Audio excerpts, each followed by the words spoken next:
ఈ రోజు మన అమ్మక ప్రేమతోకి ఒక స్పెషల్ గెస్ట్ రాబోతున్నారు అనమాట. స్పెషల్ గెస్ట్ ఎందుకు చెప్పాను అంటే, సినిమా ఇండస్ట్రీ ఉన్నంత కాలం ఆ హీరోయిన్ ఎప్పుడు కూడా మనం గుర్తుంటారు అనమాట. She is none other than great actress Pratyusha garu. ఈ రోజు వాళ్ళ మదర్ అండ్ బ్రదర్ ఈ షోకి రాబోతున్నారు. Please welcome.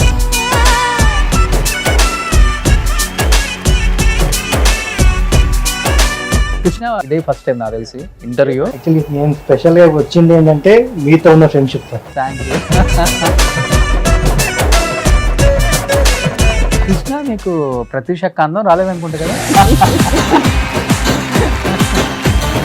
అలా అమ్మ గురించి ఏం చెప్తాను ఈరోజు? ఫాదర్ చనిపోయినప్పుడు నేను చాలా చాలా చిన్నగా ఉండేవాడిని అప్పుడు. కానీ అప్పటి నుంచి అమ్మ కష్టాలు బాగా అబ్జర్వ్ చేశాను. అమ్మ డ్యూయల్ రోల్ పోషించాల్సి వచ్చేది. ఒక స్టేజ్ వచ్చాక అమ్మ ఫాదర్ పొజిషన్ కి వెళ్ళిపోయి అక్క మదర్ పొజిషన్ కి వచ్చేసింది. నాకేమైనా కావాలంటే నేను అక్క దగ్గరికి ఎక్కువ వెళ్ళాను. అమ్మ ఏంటంటే పెద్దరికంగా ఉండేవాడు. సో చిన్న భయం బెరుకుండే నాకు. ఇప్పుడు కూడా ఎక్కువ మమ్మీ అక్కను కొట్టేదా నిన్ను కొట్టేదా? అబ్బాయి ఇద్దరికి సన్న కొట్టేవాడు.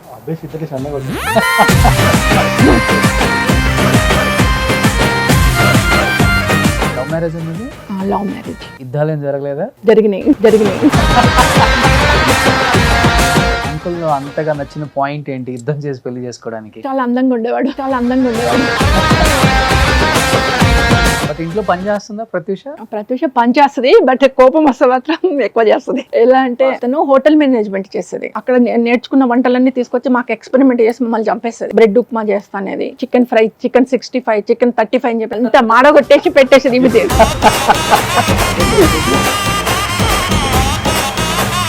ఇదేమో అక్కడ రాయలసీమలో గుళ్ళో అయింది సాంగ్ పెట్టేది. దినమ్మ గారితో ఎలా ఉండేది ప్రత్యూష గారికి? తిడుతూ ఉండేది.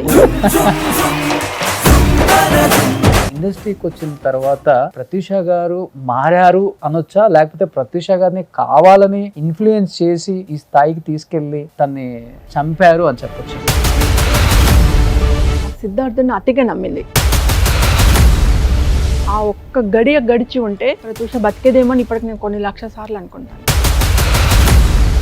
హాస్పిటల్ స్ట్రక్చర్ మీద అలా శవంలా పడినప్పుడు చూసినప్పుడు ఫస్ట్ ఫీలింగ్ ఏంటంటే, చాలా మంది చెప్పడం ఏంటంటే, ఒక తల్లిగా మిమ్మల్ని ఎలా చేయట్లేదు రూమ్ లోకి అనేది నేను విన్నాను. మేము ఎంత అడిగినా లోపలికి వెళ్ళనివారు. పోనీ మాట్లాడదాము అని అంటే కూడా లోపలికి పోనివారు. 3 hours మమ్మల్ని అలా నిలబెట్టేశారు.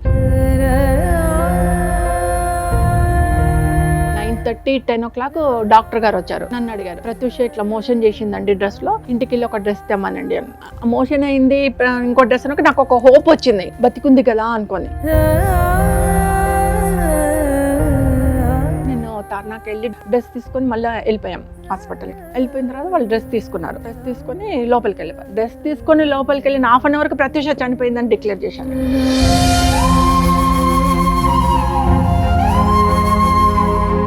తర్వాత కూల్గా ఆలోచిస్తే నాకు అర్థమైంది, ఆ డ్రెస్ పైన ఉన్నాయన్నీ కూడా సాక్ష్యాలు దొరకకుండా అన్ని తగలబెట్టేసి. పోస్ట్ మార్టం ఏం చేయలేదు? పోస్ట్ మార్టం చేశారండి. చేసినప్పుడు బాడీ మీద ఏమేమి ఘాట్లు? ఘాట్లు ఉన్నాయి, ఇక్కడ అన్ని ఘాట్లు ఉన్నాయి, ఇక్కడ అంతా తొడల మీద ఘాట్లు ఉన్నాయి, చెస్ట్ మీద, బ్రెస్ట్ మీద ఘాట్లు ఉన్నాయి. లెఫ్ట్ హ్యాండ్ పెడితే ఇక్కడ 4 ఘాట్లు, ఇక్కడ 1 ఘాటు ఉంది. ఇలా